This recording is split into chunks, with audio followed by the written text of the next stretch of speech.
J'ai appelé cette vidéo les secrets d'Imbolc parce que Imbolc, beaucoup de gens en parlent, mais ne ressentent pas véritablement quelles sont les énergies qui sont à l'œuvre dans la nature en ce moment.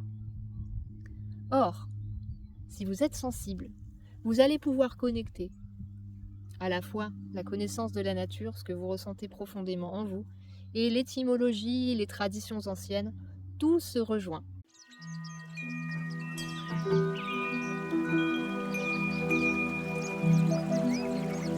Imbolc a deux significations possibles, et les deux sont intéressantes et complémentaires. Une première signification, ça renvoie dans le ventre des brebis, à la période de la naissance des agneaux et à la lactation. C'est-à-dire cette période où c'est le lait nourricier qui vient nourrir la terre. En janvier, on a également eu la crue du Nil qui vient renouveler toute la végétation. Et bien la naissance des brebis et la lactation, c'est la même énergie de vie qui sort de la terre. Et le lait, le miel, ce sont des aliments qui contiennent absolument tout ce dont un être peut avoir besoin, que ce soit un agneau, un humain. Ils symbolisent la force qui est la plus proche de la source, la force nourricière la plus pure, qui vient réapporter la vie et réveiller la nature.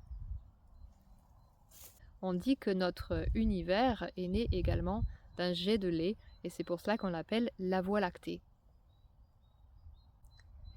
La deuxième signification de Imbolc ou Imvolc, ce serait autour et se baigner, se laver, nettoyer. Donc, c'est toujours la même idée, c'est que on va aller dans les fleuves et on va aller purifier, chercher la vie nouvelle dans l'eau. Mais pourquoi la vie est-elle présente en ce moment? Eh bien, vous voyez, parce que il y a beaucoup d'eau au sortir de l'hiver. Dans l'Hérault et dans toute la France, cette année, on a reçu beaucoup d'eau avant cette période d'Imbolc.